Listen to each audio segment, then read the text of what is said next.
Apakah kamu percaya dengan kampung yang tak terlihat oleh manusia biasa?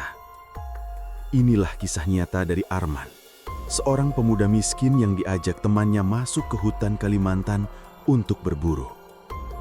Tapi yang ia temukan justru mengubah hidupnya selamanya. Di tengah kabut dan sunyi hutan, terbukalah jalan ke sebuah kampung gaib milik bangsa Bunian, tempat waktu berhenti dan manusia bisa mendapat segalanya, termasuk istri cantik dari dunia lain. Tapi tak ada yang gratis. Arman harus menjalani ritual aneh dan menyerahkan sesuatu yang tak bisa dikembalikan, jiwanya. Tonton cerita mistis ini sampai akhir. Kamu tidak akan percaya apa yang terjadi setelah ia setuju dengan perjanjian itu. Bab 1. Ajakan yang tidak biasa. Hari itu, awan menggantung rendah di atas hutan pedalaman Kalimantan. Angin membawa aroma lembab dedaunan dan bau tanah basah yang menusuk. Aku, Arman, seorang pemuda dari Samarinda, tengah mengikuti seorang teman lama bernama Mulyadi untuk berburu di sebuah kawasan yang katanya tidak banyak dijamah manusia. Tapi dari awal, langkah Mulyadi seperti tahu betul arah jalan meski tanpa peta. Kami berjalan menembus rimbunan semak, melintasi sungai kecil dan mendaki bukit yang sepi. Tidak ada suara hewan, bahkan jangkrik pun lenyap. Perasaan tidak enak mulai menggerogoti dadaku. "Yakin tempat ini aman, Di?" tanyaku.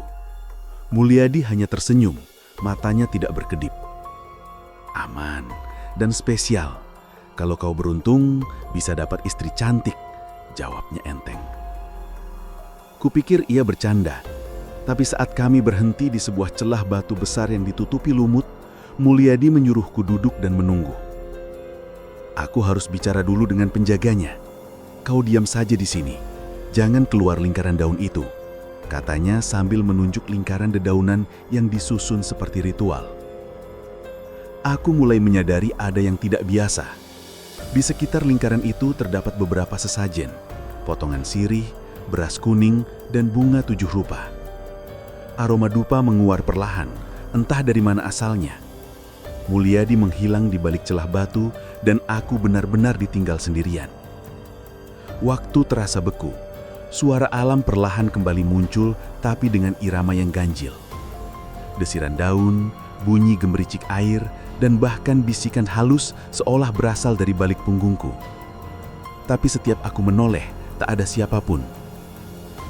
Sekitar 1 jam berlalu sebelum Mulyadi kembali. Wajahnya pucat, keringat membasahi dahinya. Ia menyerahkan sebuah kain merah kepadaku. "Pakailah ini di kepala, kita diizinkan masuk," katanya lirih. Aku yang masih bingung menurut saja. Begitu aku mengenakan kain merah itu, sekelilingku berubah. Kabut turun perlahan. Celah batu yang tadi biasa saja, kini tampak seperti gerbang menuju dunia lain. Di seberangnya, terlihat rumah-rumah kecil terbuat dari kayu mengkilap yang tak pernah kulihat sebelumnya. "Ayo," kata Mulyadi sambil menarik lenganku. "Jangan tunjukkan rasa takut. Mereka bisa tahu." Kami melangkah masuk. Aroma bunga semakin kuat. Udara menjadi hangat. Dan anehnya, suasana desa ini begitu sunyi. Tapi aku merasa diperhatikan. Kami melewati beberapa warga. Ya, mereka terlihat seperti manusia, tapi terlalu sempurna. Kulitnya mulus, matanya tajam, dan gerak-geriknya sangat halus. Beberapa dari mereka tersenyum padaku.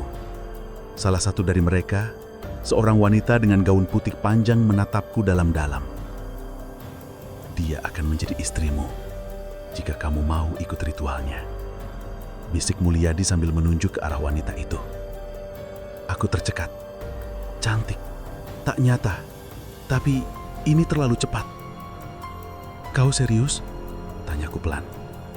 Mulyadi hanya mengangguk. "Tapi ingat, setelah menikah, kau tak akan bisa kembali begitu saja." Aku menggigil. Ini bukan sekedar perkenalan. Ini tentang masa depan yang mengorbankan masa lalu. Kami dibawa ke sebuah rumah besar di ujung kampung. Di depan pintu sudah menunggu seorang lelaki tua. Matanya menyala seperti bara, senyumannya aneh.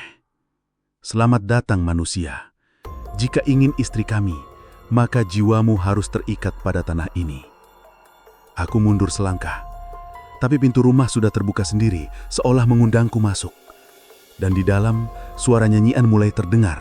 Suara yang seperti berasal dari langit dan bumi bersatu dalam satu getaran. Aku sadar, ini bukan mimpi. Ini nyata, dan aku sudah terlalu jauh untuk kembali. Bab 2. Undangan dari dunia yang tak terlihat. Arman belum bisa melupakan malam ketika gerbang itu terbuka. Sepulang dari perburuan bersama Bagas, ia mendadak merasa seakan-akan pikirannya terbelah dua. Tubuhnya ada di dunia nyata, tapi pikirannya terus-menerus memutar ulang kejadian aneh di kampung itu. Rumah-rumah yang bercahaya lembut, suara-suara musik dari alat tak dikenal, dan tatapan gadis misterius yang wajahnya terlalu sempurna untuk menjadi manusia. Sejak malam itu, Arman mulai bermimpi aneh. Dalam tidurnya, ia melihat dirinya berjalan sendirian di jalan sempit yang dibatasi oleh pohon tinggi menjulang. Selalu ada suara lembut yang memanggil namanya.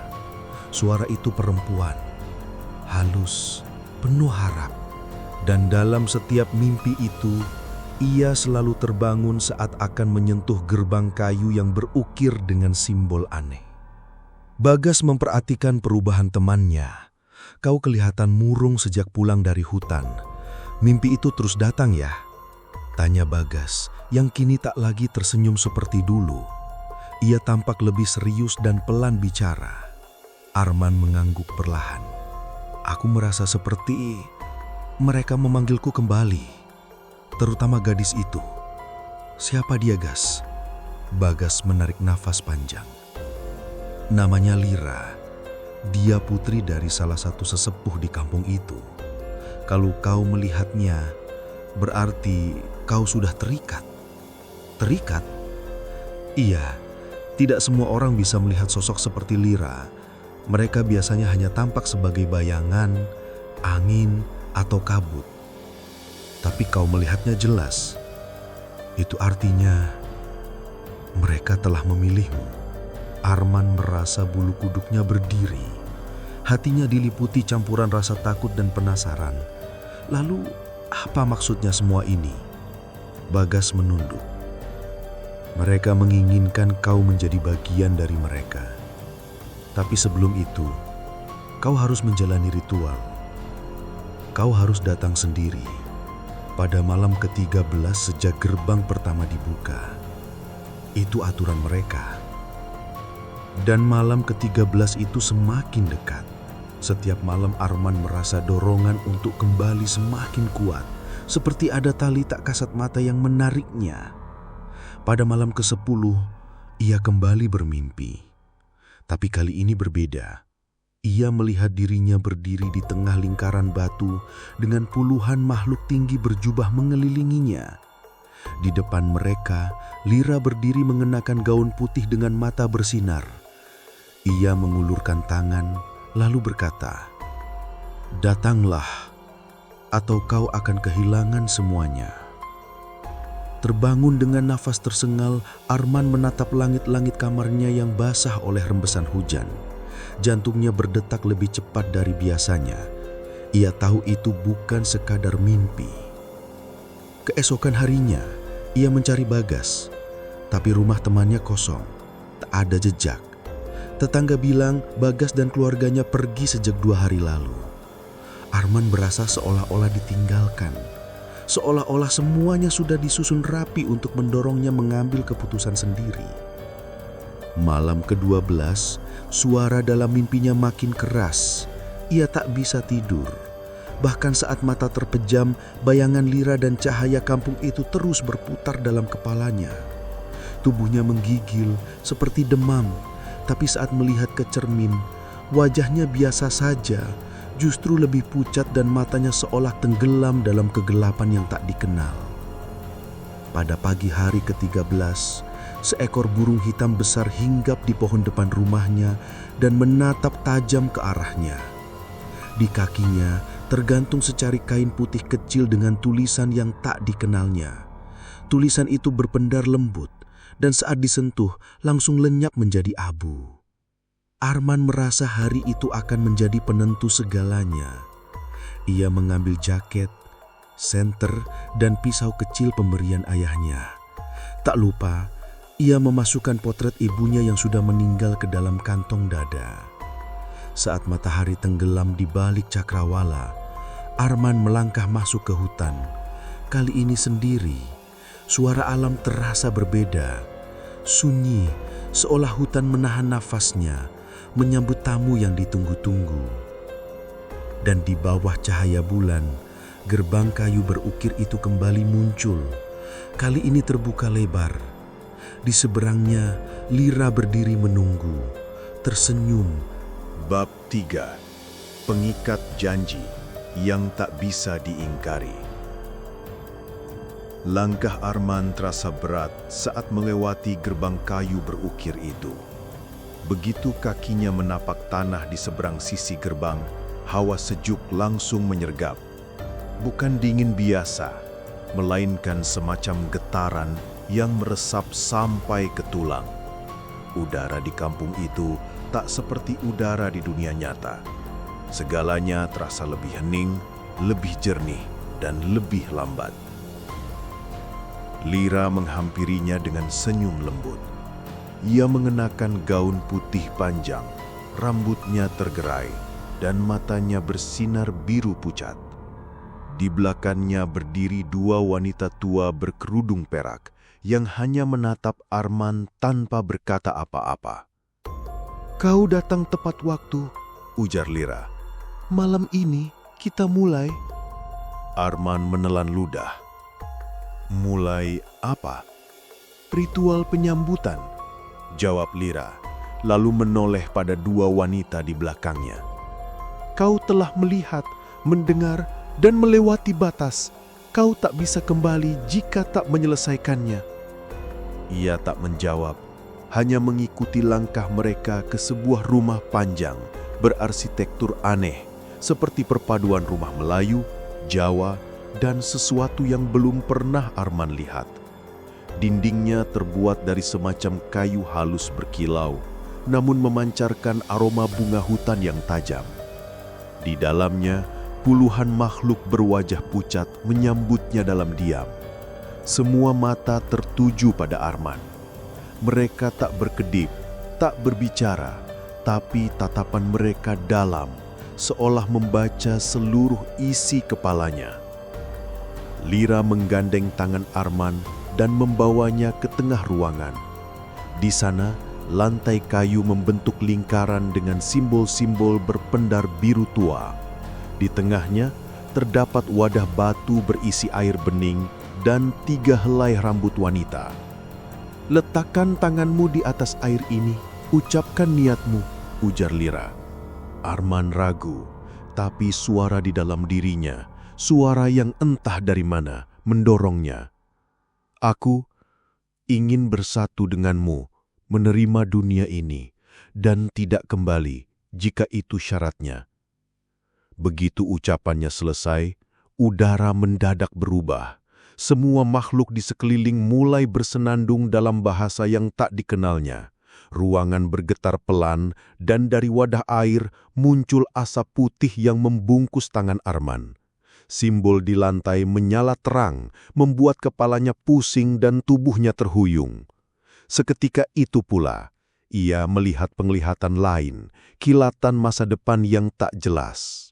Dirinya sedang berjalan di sebuah hutan kabut, memeluk seorang anak kecil bermata biru, sementara suara Lira terdengar jauh memanggil, "Jangan tinggalkan mereka, kau adalah penjaga."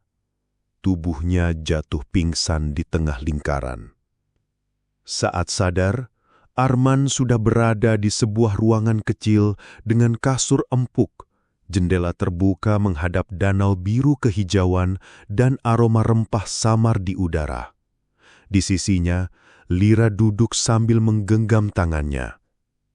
Kau sudah terikat, ritual pertama selesai, tapi itu baru awal.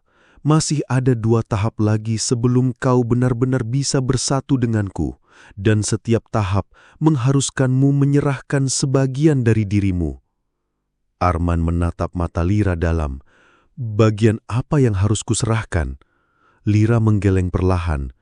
Kau akan tahu nanti, tapi ketahuilah satu hal, semakin dalam kau melangkah, semakin jauh kau dari dunia asalmu. Bahkan jika kau ingin kembali, mungkin kau tak akan bisa. Malam itu, kampung Bunian tak tidur. Di kejauhan, suara tabuh dan gendang berdentum lembut. Langit berwarna ungu gelap, dihiasi bintang yang terus bergerak seperti menari. Arman memandangi langit sambil bertanya-tanya dalam hati, apa yang sebenarnya ia masuki. Dunia gaib ini terlalu indah, tapi menyimpan bahaya yang tak terduga. Di bawah kampung, di sebuah ruangan batu kuno, sesepuh tertua sedang bermusyawarah dalam diam. Manusia itu sudah sejauh ini, tapi apakah dia mampu menghadapi ujian darah? Bisik salah satu dari mereka. Sesepuh lain menjawab, kalau dia gagal, dia tak akan kembali. Tapi kalau dia berhasil, dia akan menjadi bagian dari kita selamanya. Dan di saat yang sama, Arman memimpikan ibunya yang menangis di depan rumah, memanggil-manggil namanya, seolah tahu putranya akan hilang di dunia yang tak bisa dilihat manusia biasa. Bab 4. Ujian darah. Pagi di kampung Bunian tak seperti pagi di dunia manusia.